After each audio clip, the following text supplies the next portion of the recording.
नमस्कार विद्यार्थियों। आज का हमारा ऑनलाइन वीडियो राजस्थान के इतिहास में बीए पार्ट सेकंड के सिलेबस के ऊपर है। हमारे आज की वीडियो में हम महाराजा जसवंत सिंह प्रथम जो 1638 से 1678 ईस्वी तक मारवाड़ के शासक रहे थे उनके विषय में हैं।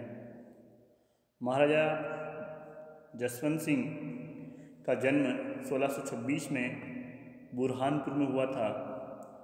ये मारवाड़ के शासक गज सिंह के दूसरे पुत्र थे। इनकी माता मेवाड़ की राजकुमारी थी।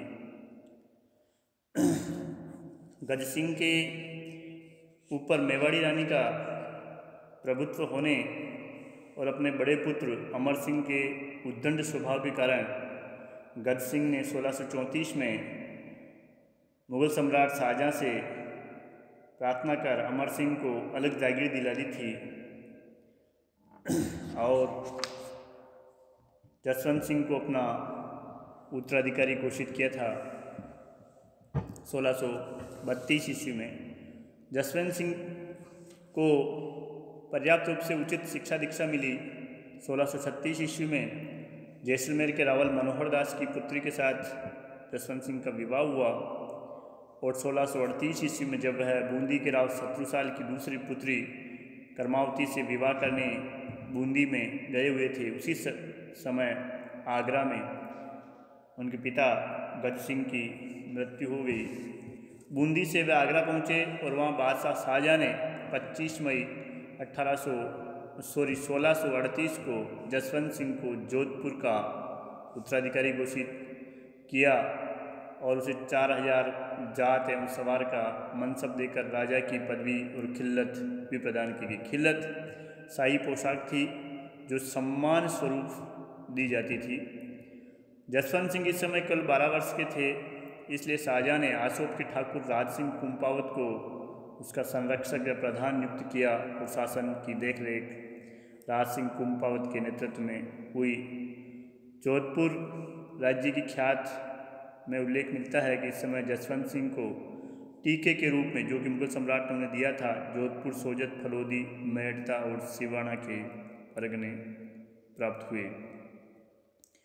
जसवंत सिंह के राजा बनने के बाद, मारवाड़ का शासक बनने के बाद उनके कुछ प्रारंभिक कार्यों के बारे में हम चर्चा करेंगे।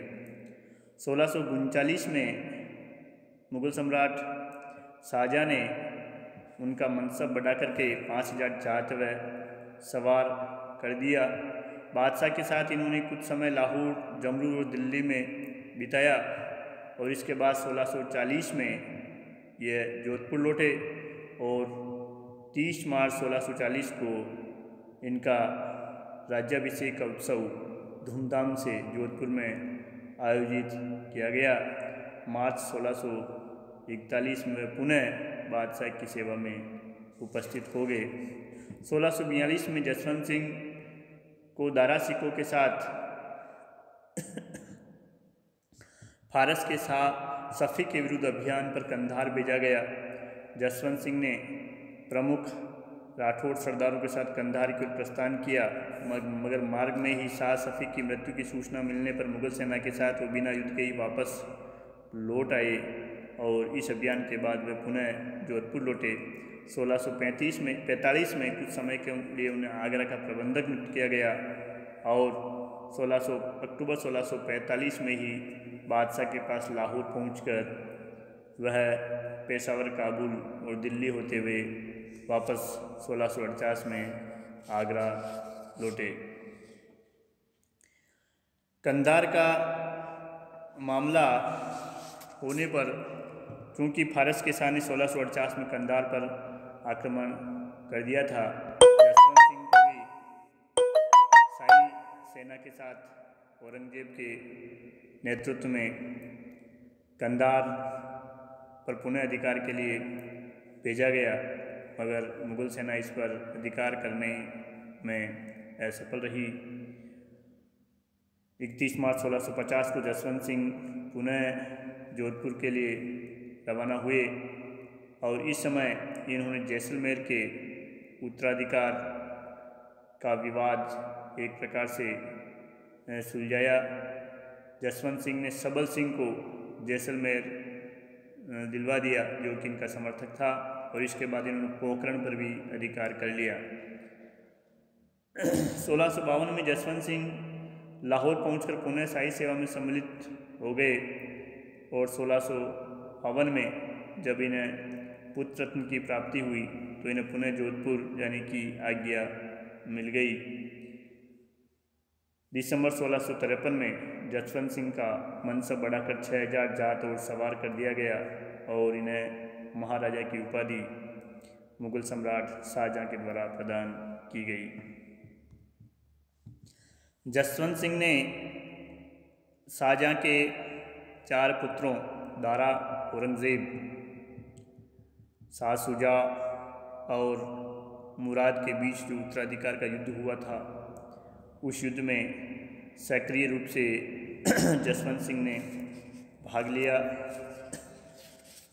जब शाह शुजा के विरुद्ध जय सिंह को भेजा गया और बहादुरगढ़ के युद्ध में जय सिंह ने शाह शुजा को आगे बढ़ने से रोक दिया, तब औरंगजेब, जो कि उस समय दक्षिण का सूबेदार था, अपने भाई गुजरात के सूबेदार मुराद को साथ लेकर के आगरा की ओर बढ़ा। तब मुगल सम्राट शाहजहां ने जसवंत सिंह को 7000 जात व सवार का मनसब देकर मालवा की सूबेदारी दी, और रास्ते में औरंगजेब को रोकने का दायित्व भी सौंपा।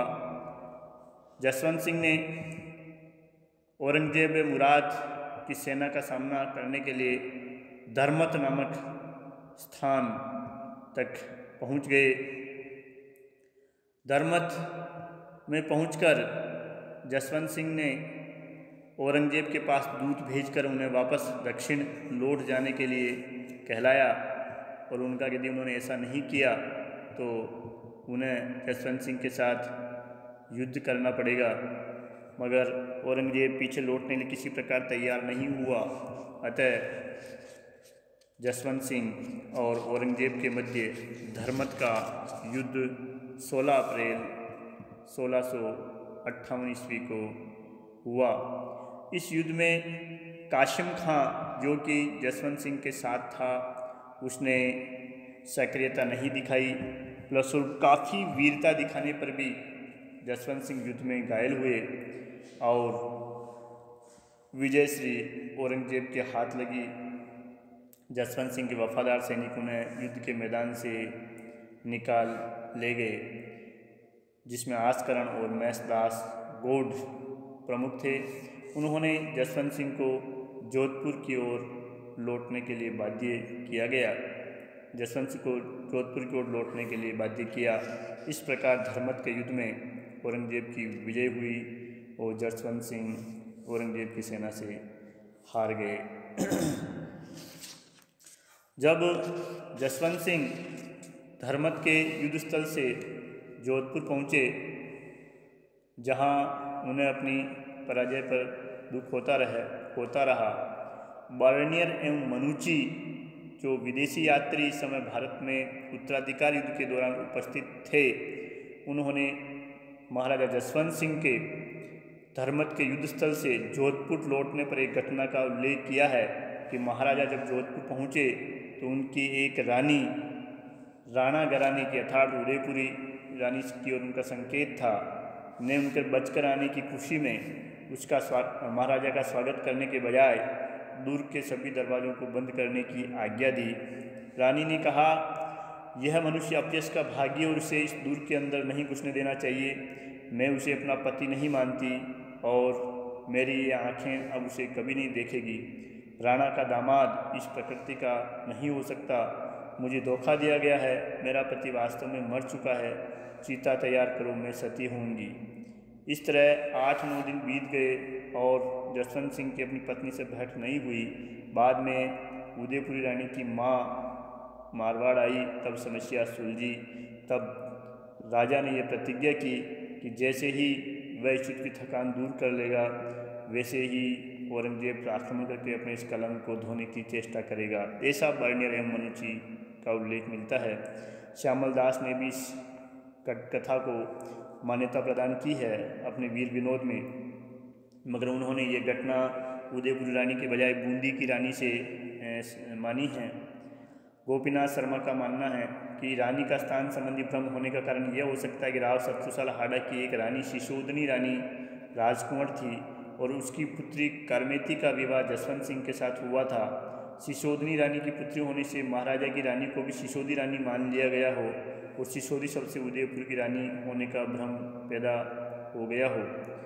राजस्थान के जो आधुनिक इतिहासकार हैं डॉक्टर गौरीशंकर हीराचंद ओझा, डॉक्टर गोपीनाथ शर्मा, विश्वेश्वरनाथ रेऊ इस कहानी को कपोल कल्पित मानते हैं, इसे ऐतिहासिक नहीं मानते हैं। रेऊ का कहना है कि बर्नियर ने यह कथा राजपूत वीरांगनाओं की प्रशंसा में सुनी सुनाई बातों के आधार पर लिख दी है। खाफी खां ने भी जसवंत सिंह की वीरता को कमतर आंकने के लिए ये कहानी बनाई है। वास्तव में न तो दुर्रक्षक ही रानी के कहने से अपने स्वामी के विरुद्ध ऐसी कार्रवाई कर सकता है और न ही इस प्रकार उदयपुर महाराणा या बूंदी के राव की रानी ही अपनी पुत्री को समझाने के लिए जोधपुर आ सकती है। अतः बर्नियर एवं मनुची की इस कथा को विश्वसनीय नहीं माना जाता है। धर्मत के युद्ध के बाद जसवंत सिंह जोधपुर से ही मुगल राजनीति पर निगाहें रखे हुए था। जब सामूगढ़ के युद्ध में औरंगजेब ने दारा शिका को पराजित करके आगरा पर अधिकार कर लिया और शाहजहाँ को बंदी बनाकर मुगल साम्राज्य का मालिक एक प्रकार से बन गया, तब जसवंत सिंह को समझाने के लिए औरंगजेब ने आमेर के शासक जय सिंह को कहा। मिर्जा जय सिंह की सिफारिश पर और उसके समझाने पर औरंगजेब बादशाह की सेवा में उपस्थित हुआ, जहां औरंगजेब ने उसे क्षमा कर दिया और उसका मनसब पुनः बहाल कर दिया और उसे खिल्लत सहित कई वस्तुएं भेंट कर सम्मानित किया। रोपर से जसवंत सिंह को दिल्ली की सुरक्षा का भार देकर दिल्ली भेज दिया गया। इसी दौरान औरंगजेब ने शाह शुजा का सामना करने के लिए वह खजुआ की ओर चल पड़ा और खजुआ के इलाहाबाद के पास खजुआ के मैदान में 5 जनवरी 1659 को जब प्रातः युद्ध होना था, वो जसवंत सिंह जो इस समय औरंगजेब के साथ था और औरंगजेब से रुष्ट था, उसने दारा शिकोह को पुनः गद्दी पर बिठाने के लिए शुजा से गुप्त पत्र व्यवहार किया। शाहजहाँ उस पर बहुत कृपालु रहा था और औरंगजेब के साथ वो बहुत असहज महसूस करता था। अतः उसने शुजा को संदेश भिजवाया कि वह रात में औरंगजेब के शिविर पर हमला कर देगा और उसे भी शाही फौज पर आक्रमण करना चाहिए। इस योजना के अनुसार जसवंत सिंह ने 5 जनवरी को सुबह होने से पहले ही शाही सेना पर आक्रमण कर दिया, मगर शाह शुजा ने उसका साथ नहीं दिया। वो इसे केवल औरंगजेब की एक चाल समझ रहा था। फलस्वरूप शाही शिविर को लूट करके जसवंत सिंह जोधपुर की ओर चल पड़ा। औरंगजेब ने इस कठिन परिस्थिति में भी बड़ी वीरता और धैर्य से काम लिया और उसने शुजा को मैदान छोड़ने के लिए बाध्य कर दिया। खजुआ के युद्ध के बाद शाही शिविर को लूटने से औरंगजेब काफ़ी रुष्ट था, मगर जसवंत सिंह से मगर इसी समय दारा ने गुजरात पर अधिकार कर लिया था और वह जसवंत सिंह को अपनी ओर मिलाने के लिए पत्र व्यवहार कर रहा था। औरंगजेब इससे काफ़ी चिंतित हुआ और उसने जसवंत सिंह को दंड देने का विचार त्याग दिया और उसे अपनी ओर मिलाने का उसने प्रयास किया। मोहम्मद अमीन खां के नेतृत्व में जोधपुर पर अधिकार करने के लिए जो सेना भेजी गई थी, औरंगजेब ने उसे वापस बुला लिया और मिर्जा राजा जय सिंह को जसवंत सिंह को दारा का पक्ष नहीं लेने और पुनः मुगल सेवा में आने के लिए समझाने हेतु भेजा। जय सिंह ने जसवंत सिंह को पत्र लिखा और इस पत्र के बाद जसवंत सिंह ने दारा की सहायता का विचार त्याग दिया और पुनः उसने मुगल सेवा स्वीकार कर ली। देवराई के युद्ध में दारा को हराने के बाद औरंगजेब से जसवंत सिंह ने मुलाकात की और जसवंत सिंह औरंगजेब ने महाराजा का मनसब पुनः बहाल कर दिया और उसे गुजरात का सूबेदार नियुक्त कर दिया, जहाँ वह 1662 ईस्वी तक रहा। जसवंत सिंह ने औरंगजेब की सेवा में रहते हुए दक्षिण में शाइस्ता खां के साथ और मुअज्जम के साथ कार्य किया, और जब उसे दक्षिण से वापस बुला लिया तब बादशाह ने उसे उत्तर पश्चिमी सीमा प्रांत में जमरूद में नियुक्त किया, जहां उन्होंने महत्वपूर्ण सेवाएं दी अपनी मुगल राज्य के लिए।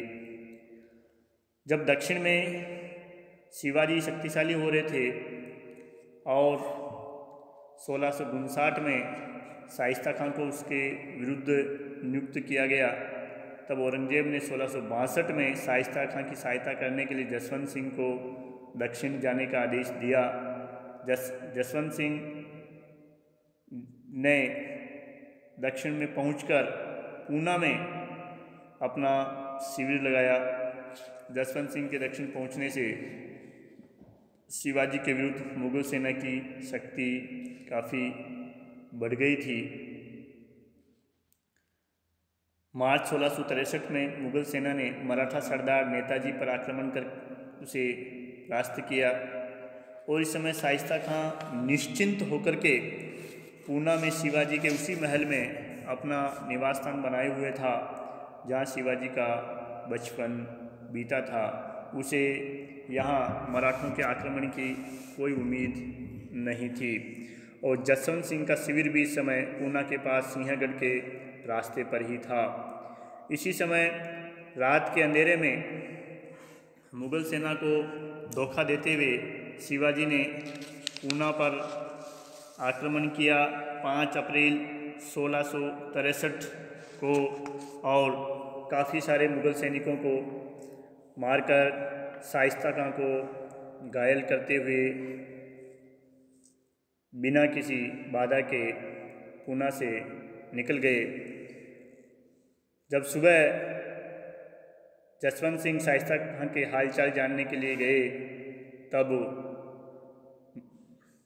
शाइस्ता खां ने व्यंग से उसे कहा कि मैंने तो सोचा था कि महाराजा युद्ध में काम आए हैं, मगर आप तो मेरे सामने जीते जी खड़े हैं। शाइस्ता खां को शक था कि शायद शिवाजी को सुरक्षित भागने में जसवंत सिंह ने कोई मदद दी हो।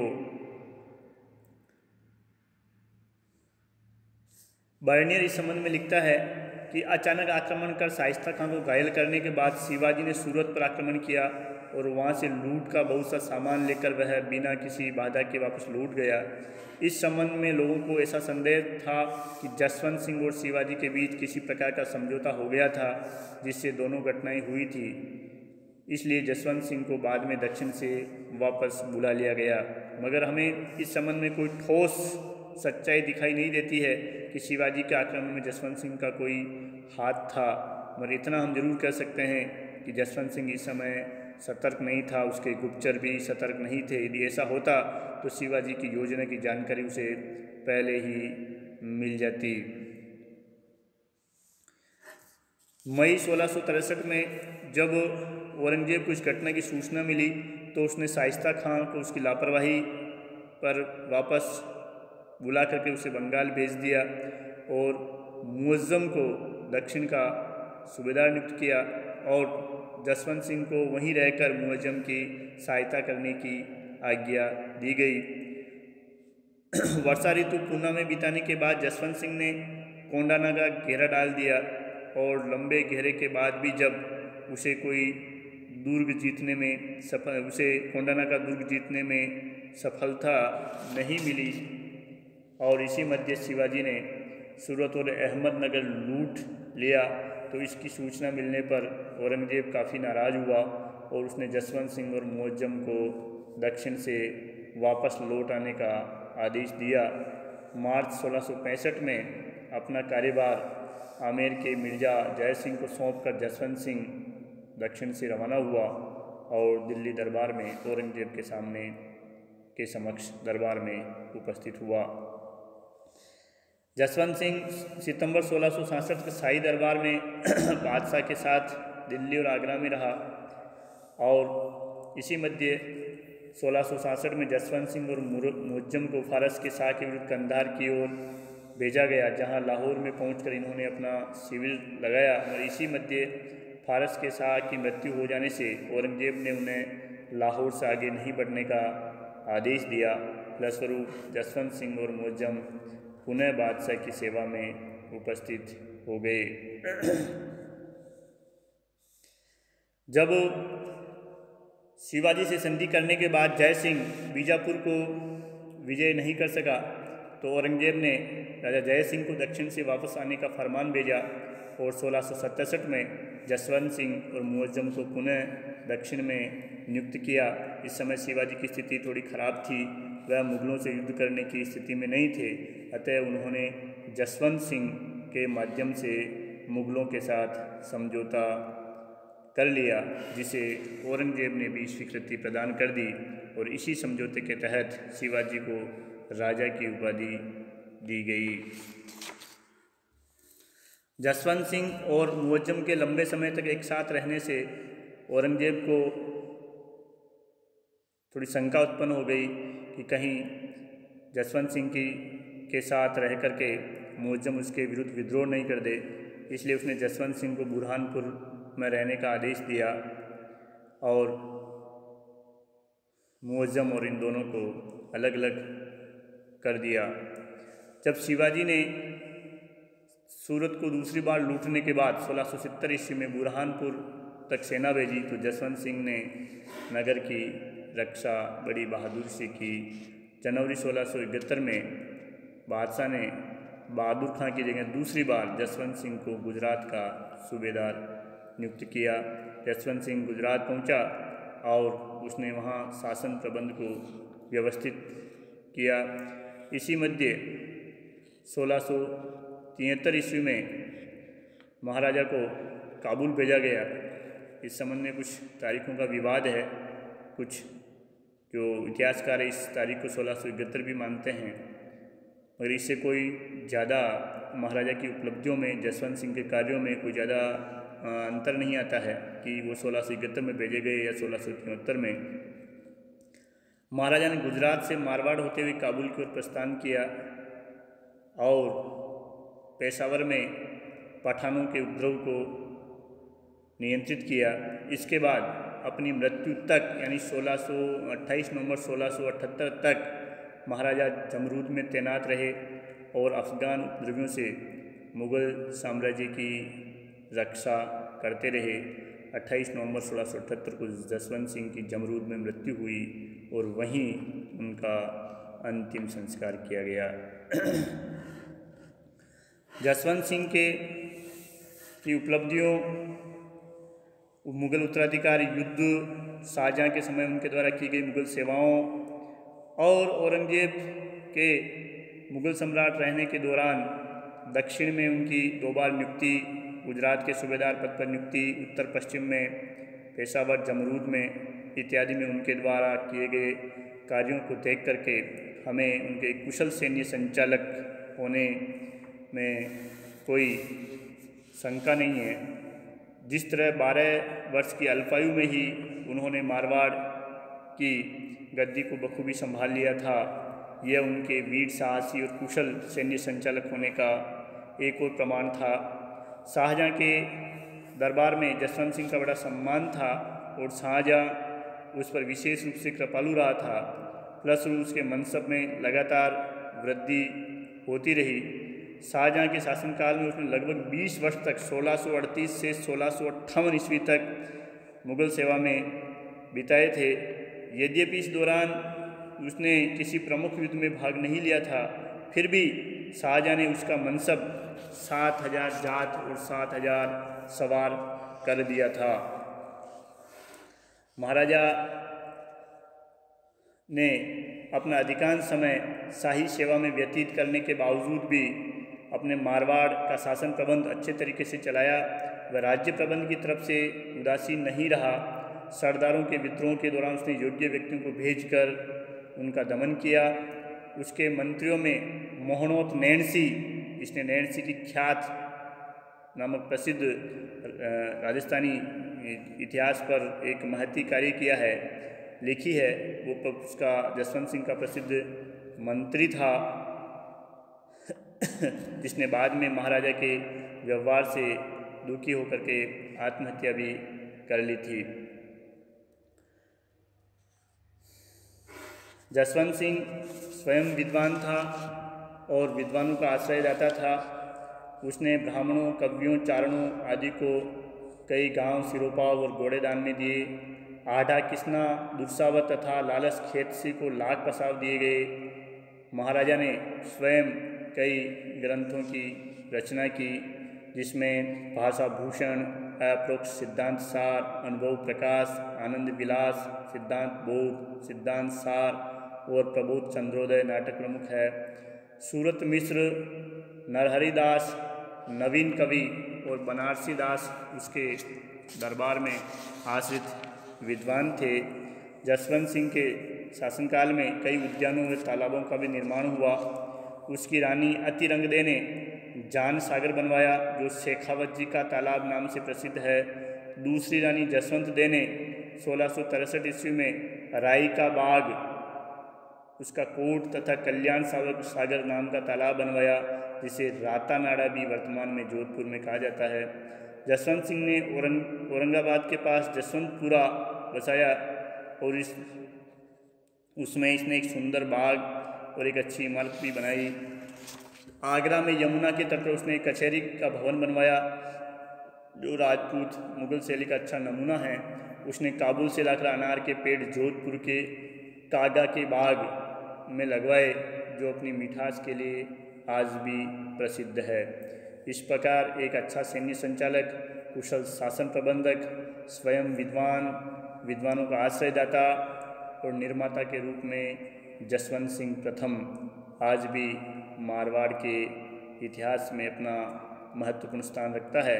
डॉक्टर गोपीनाथ शर्मा जसवंत सिंह का मूल्यांकन करते हुए लिखते हैं कि मारवाड़ राज्य का वह अंतिम शासक था जिसने अपने बल और प्रभाव से अपने राज्य का सम्मान बनाए रखा। मुगल दरबार का सदस्य रहते हुए भी उसने अपनी स्वतंत्र प्रवृत्ति का परिचय देकर के राठौड़ वंश के गौरव और पद की प्रतिष्ठा बनाए रखी।